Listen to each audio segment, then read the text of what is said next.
Tahun 70 Masehi, kota Yerusalem lagi terbakar hebat. Tembok-tembok raksasa hancur berantakan, dan sebuah kuil suci yang berlapis emas diratakan dengan tanah oleh pasukan Kekaisaran Romawi.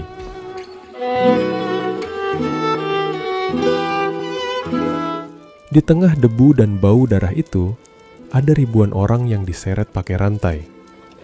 Harta mereka dirampas, keluarga mereka dipisahkan, dan mereka diusir paksa dari tanah kelahirannya. Hukuman pengasingan ini nggak main-main, bro. Mereka dihukum jadi bangsa pengembara tanpa negara selama hampir 2000 tahun lamanya. Orang-orang yang lagi dirantai dan menangis darah ini bukan sembarang orang. Mereka adalah kelompok manusia yang namanya paling sering disebut-sebut dalam sejarah, peradaban, dan kitab suci agama-agama besar. Merekalah Bani Israel.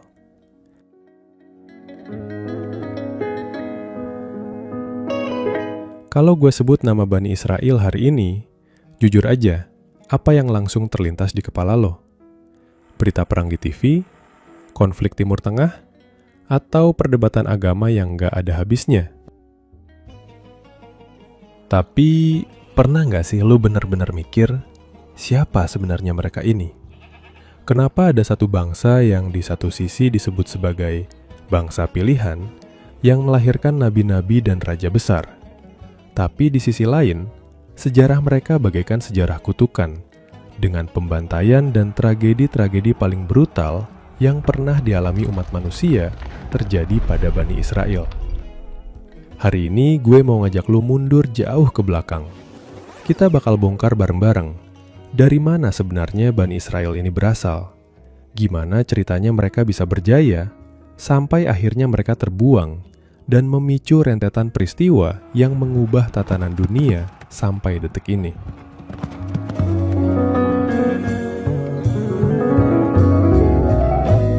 Nah, sebelum kita ngomongin konflik, perang, atau sejarah kelam, kita harus kenalan dulu nih sama tokoh utamanya. Karena percaya deh, lo nggak bakal paham masalah hari ini kalau lo belum tahu akar masalahnya. Cerita ini dimulai ribuan tahun lalu di padang pasir Timur Tengah. Waktu itu dunia masih dikuasai sama kerajaan-kerajaan penyembah berhala. Lo pasti tahu sosok Nabi Ibrahim kan? Atau Abraham dalam tradisi Barat.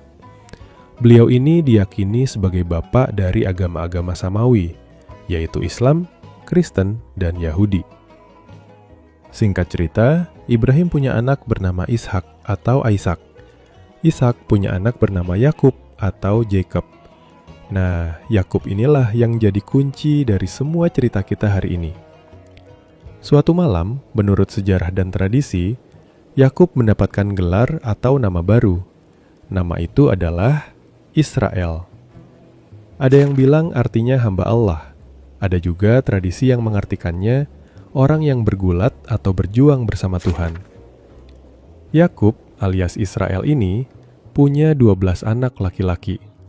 Ke-12 anak inilah yang nantinya beranak pinak, membentuk suku-suku besar, dan mereka semua dipanggil dengan satu nama kolektif, Bani Israel.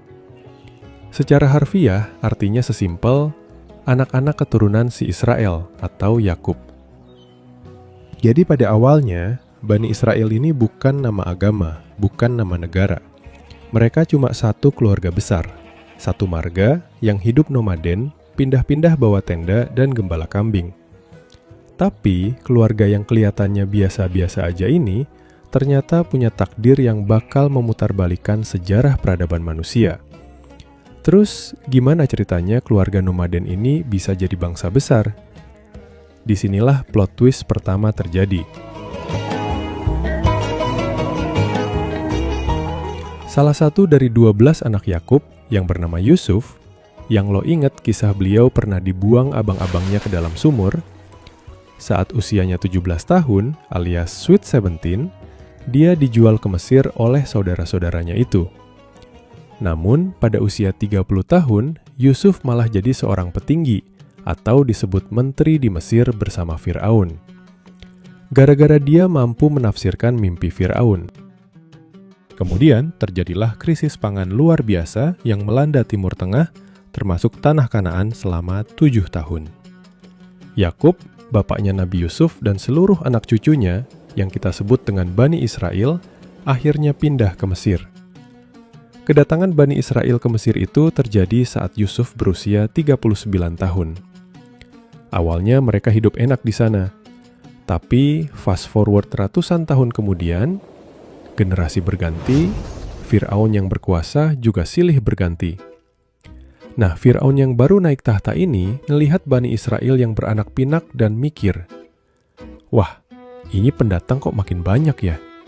Bahaya nih kalau mereka berontak. Akhirnya, Bani Israel dijadikan budak.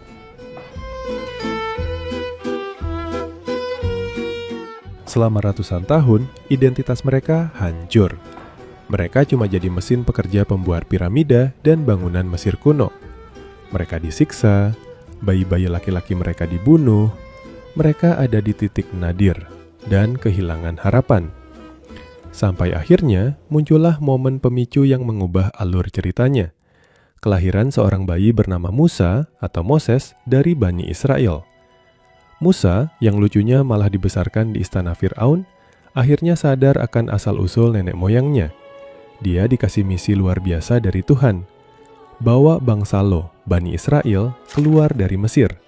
Bebasin mereka dari perbudakan.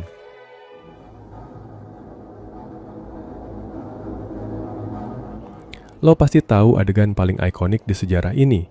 Ketika Musa membawa 600.000 orang Bani Israel lari dari kejaran tentara Fir'aun, terjebak di pinggir Laut Merah, lalu, wush, lautnya terbelah. Mereka menyeberang dan tentara Mesir tenggelam bersama pemimpin mereka, Fir'aun yang zolim. Momen keluarnya mereka dari Mesir atau Exodus ini bukan sekedar pelarian bro. Disinilah Bani Israel lahir kembali. Dari yang tadinya cuma kumpulan budak yang ketakutan, mereka diikat oleh satu perjanjian suci di Gunung Sinai. Mereka dikasih wahyu dari Tuhan melalui Nabi Musa, yaitu Taurat. Di titik ini, mereka resmi punya satu misi besar, pergi ke tanah yang dijanjikan atau Promised Land dan membangun peradaban di sana. Tapi kenyataannya, perjalanan mereka jauh dari kata mulus. Baru aja diselamatkan dari Fir'aun, mereka berulah lagi. Suatu ketika, pas Musa lagi ke atas bukit buat nerima wahyu selama 40 hari 40 malam, mereka di bawah malah bikin patung anak sapi dari emas, lalu menyembahnya. Karena keras kepala dan sering banget ngeyel sama nabi-nabinya sendiri, Bani Israel dihukum muter-muter di padang pasir selama 40 tahun. Bayangin, perjalanan yang harusnya cuma beberapa minggu, jadi 40 tahun, cuma karena attitude mereka yang susah diatur. Meski begitu, masa kejayaan itu akhirnya datang. Setelah masuk ke tanah Kanaan, Bani Israel mencapai puncaknya di tangan dua raja sekaligus nabi yang sangat luar biasa, Raja Daud dan Raja Sulaiman.